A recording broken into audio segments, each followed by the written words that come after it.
Okay, so recently Lee and I were flying and we had a bit of an incident that led us to wonder about fuel management. So we thought we'd prepare an episode where we talk about fuel management, the importance of it, and what is needed when you're up in the air. Do you want to provide a little bit of background to why we got into this? Yeah, I think incident's probably a bit strong, but it did make us wonder. So we were planning a multi-day trip that required lots of kit to take with us. And when we fly this with lots of kit, when we take the baggage to its maximum, we can't then fly with full fuel tanks. So we left with half fuel tanks, well enough to get to where we were going. That was fine, got there, zero issues. Then the following day when we were about to go to Goodwood, we needed to fuel up again. And we were like, oh, shall we take full tanks or just fill it up for a little bit? So we filled it up again with exactly the right amount we needed to get there and back, plus the reserve that we already had in the tank. So again, it should have been absolutely zero issue, and was zero issue.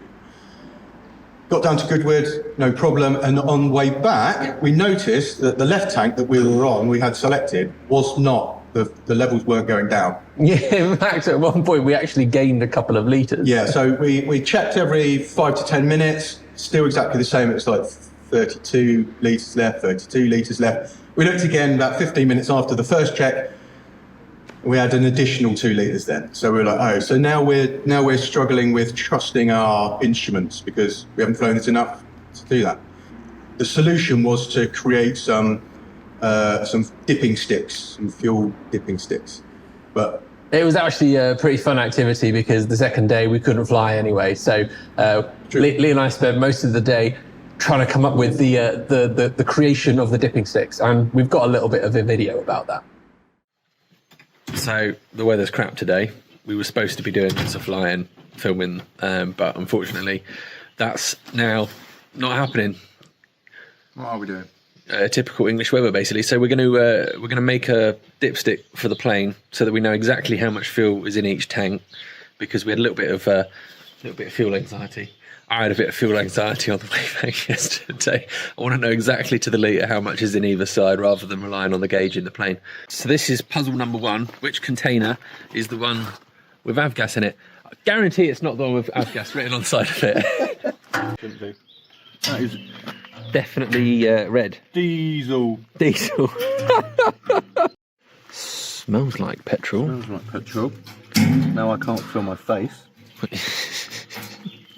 It's petrol. It is petrol. So we'll use this one. Yeah, because it's the most empty. So our bulletproof plan was simple. We'd take all the petrol out of the wings and then put it back in 5 litres at a time, marking on a stick every time we added some. And whilst Lee was keeping himself entertained, I had to bring the plane round to the hangar. This is Golf Romeo Victor Echo Mike in the paddock with information Alpha. Request taxi to hangar for refueling. Yeah, I was going to say you look like you're milking it. Method 1, milking the plane into the jug. It's not working. It's taking too long and my fingers are getting cold. I need a bit of pipe. We all know what job's coming next. Oh, he's done it. Oh, over your shoes. Brilliant. Unfortunately, turn 1 didn't go so well, so keep it in. Sounds better. You are the master at sucking. So how much was in? Well, we don't know yet because there's probably still some at the bottom of the tank, but we've taken 22 litres out. We're now putting in 5 litres at a time using our careful measuring equipment, and then we're going to mark it out on the dipstick.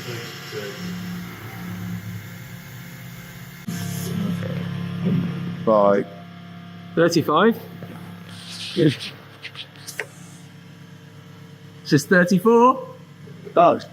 Happy. Yeah, I'm happy that it errs on the side of caution, so we've got 35 in there shown 34.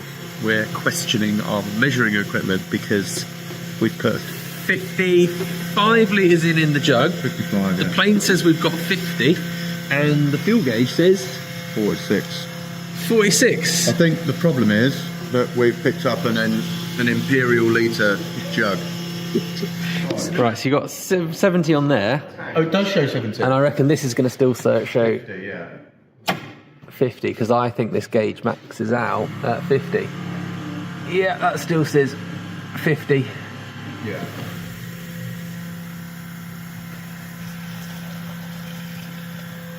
Last one. They're getting big again. 75. The almost final product.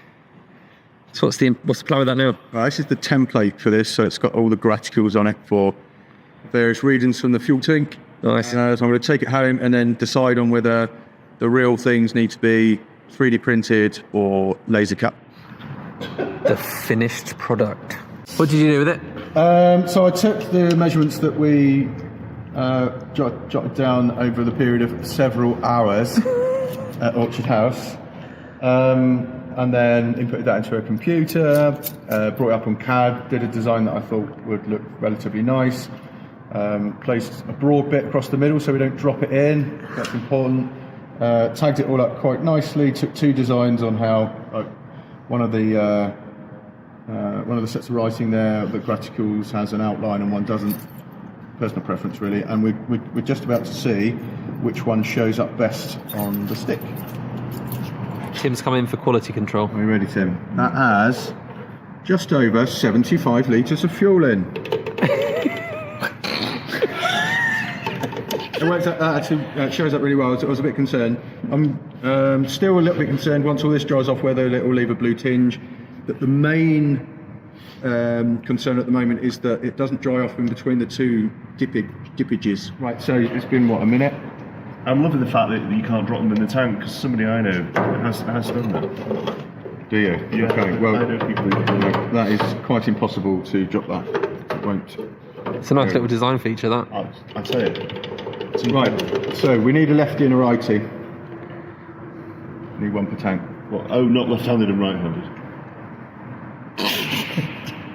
And would you leave them in while you flew the plane so you can keep an eye on the fuel? They'd stay on the plane next to the fuel drain. Really important. No, he's Oh, what you mean? in the wing. While I do it to fly? What do you mean? I think he's been silly. Tim's had too much coffee. All right, so I'll do another one, Love it. and then That is super. yeah. So the solution was to create the dipping sticks. You saw us making them there. But we also wanted to discuss what are the legal requirements and what's sensible when up in the air. Now, as far as I'm aware, and I'm sure someone will probably correct me on the video, the legal requirement for VFR flight in the UK is 30 minutes worth of fuel reserve. That's right. And 45 if you're flying at night. Correct. Now, this is going to blow your 2 minds, and I know you're not going to like this, but I actually looked, and for Part 21 aircraft, that's the rule. For non-Part 21 aircraft, there is no law. Yeah. So there is no actual requirement to have. There's a sentence, but it's not a law. It basically combines to fly with enough fuel. Right, so that's the law, but what's sensible? I think running out of fuel would be embarrassing. Extremely embarrassing. I like to avoid embarrassment wherever possible. Yeah. What's sensible?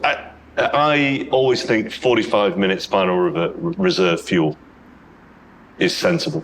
So that means 45 minutes holding at an alternate aerodrome. So that includes that IFR requirement of having enough fuel to get to your alternate, right? You're safe in that. So I think that we are fortunate that we have, flying from here, we have plenty of alternates. Yeah. And they're all within easy reach, But I would always want 45 minutes holding over my alternate. Now, that generally means that I wouldn't really fly a come out below 20 litres a side. I have gone below 20 litres each side, but my theory is that if there was a problem with fuel flow from one tank, then I've still got 20 litres to use. Yeah. Collectively, that's way more than an hour. It is, So yeah. my personal limit, and I think a lot of schools and clubs limit is an hour. So it's even more above the legal limit. Yeah, I think that's sensible because I think when you're flying VFR in our neck of the woods, that is 45 minutes holding and 15 minutes to get to an alternate. And 15 minutes in this is Yeah. So And bearing in mind that we do some IFR flying as well Yep. in IMC, so ideally our alternate would need an ILS. So if you go to some of the sparse places around the country, you would need to get from wherever you're aiming for, that then closes, which has happened to us in the past. Yeah. We need to get to another airport that is equipped with ILS, which isn't always going to be within that 30 minutes, No. 5 minutes. So there's a bit of complexity there as well. And also, been caught out before, are you flying there and then back again? And do they have fuel when you get there? Because it's quite easy to end up at somewhere where they don't have fuel and all of a sudden all you've got is your reserve. I think one of the things is that when we're flying the PA-28s in the school scenario, and generally with this, you leave it at tabs or you leave it at full, and you've got 3 hours or you've got 4 hours worth of fuel. So if you're not flying for more than 2 hours, it's never really a problem. And how often do we fly for more than 2 hours? Well, this is precisely it. And with Echo Mike, in the first couple of months of owning her, we don't have a tabs limit, so we just filled her up. 9 times out of 10, we're flying on our own. If not, we've got one person with no baggage. So this thing will easily take off with absolute full tanks. And it was only when we got to your dad's and we were considering how much to put on a Goodwood, where your dad said, why fill her up? You just carry an extra weight and wasting extra money, which is a valid point. But the answer was that we had no other means to do it any other way until now. So, do you want me to tell you why you gained fuel? I would love for you to tell us why we gained fuel. There's a couple of ways you can gain fuel in this aeroplane. So you're flying on 30, about 30 litres left, it went to 32 or whatever. So one is expansion. So if you think there's a float in that tank that's measuring, if where the liquid level is, if you fly into a warmer region, the fluid expands, and suddenly you've gained 2 litres. Well, you haven't, of course. You think you have. The other reason might be attitude.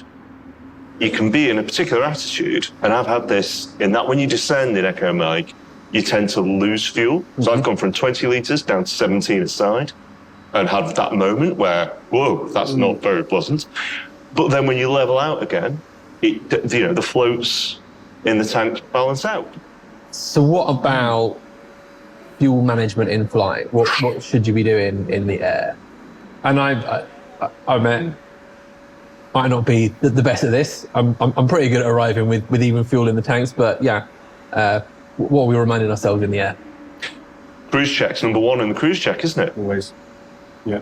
Like I say, it's embarrassing to run out of fuel, so that's the first thing you check. And I think all of us are quite fortunate in that we learn in airplanes with individually selectable tanks, right? Also, inoperative fuel gauges. That's also true. Quite often, all you need is to focus the mind is a fuel gauge that doesn't work. Yeah. Or that required a preamble, in that you had to push them and then you saw them rise. Okay, we've still got fuel. That's the only thought. Sure, like press the gauge in and out. Now I'm getting a reading. And we haven't got any fuel left. Hold on. Oh yeah. Yes, we have. Oh, yes, we have. So I think sense checking, even though I kind of do trust the gauges, sense checking all the time. So if you think, well, I've been flying an hour and I've been leaned and it says I'm doing about 30 litres an hour and I took off with 150. I mean, even I can do that maths, right? No maths in the cockpit, but I can do that. Yeah. So if then the gauges are telling you something that doesn't match that, I think we all do that. I think we're all sort of sense checking as we go as part of our cruise checks. How often do you guys change tanks? It depends on the length of the flight. So in a shorter flight, half the journey. Yeah. So when you're halfway. Really? On a longer flight, every 30 minutes. I change a lot more frequently than that, and I do it the same regardless of length of flight. And my theory is that if let's say for sake of argument, you're going to change tanks every 15 minutes, right? The advantage of doing that is that the aeroplane is, in theory, always in trim because you're using, I mean, what's 15 litres in weight? 12 kilos or something. So you're basically keeping the aeroplane in trim by using, sipping at each tank instead of running one right down and running the other. There's an argument for that, particularly if there's any chance of you landing. So I always try and land at least with a level aeroplane. I appreciate now, having had the fuel concern in the air that we had on that flight, I appreciate now how often I do think about it and how much, how important it is, because, it's... One thing I'm not very good at is, with Echo Mike, I no longer plan fuel. No. Well, you know it's full. We've Yeah. left it full. You've checked before you take off. It's full. You know you've got at least 5 hours. Yeah. You're not flying for more than 3. And I briefly said for the first couple of months, we literally just filled her up and went flying because we're 9 times out of 10, we're not flying any more than an hour, maybe an hour and a half. We know that even if we're flying an hour and a half, you've got 3 hours plus the 1 already in the tanks. The first time we've had to consciously think about it, getting weight balance sheets out for the second. Obviously, you do it when you first buy the airplane, but for the second time was when we were carrying a bunch of kit. Yeah. But I mean, that's cool because you did it. Yeah. You know, I think that the risk would be, and it happens a lot where people just jump in the plane. Oh, they assume With it on that it's taps. full. They assume there's no water. Yeah. And then off. Yeah. And then you don't get off the air. The next thing you know, you're in a hedge at the bottom of the runway. Which is even more embarrassing. Yeah. Because everybody can see you. It's a bit like getting stuck in the mud at your home aerodrome. Thankfully, that's. It's a distant memory now. I have come to terms with that.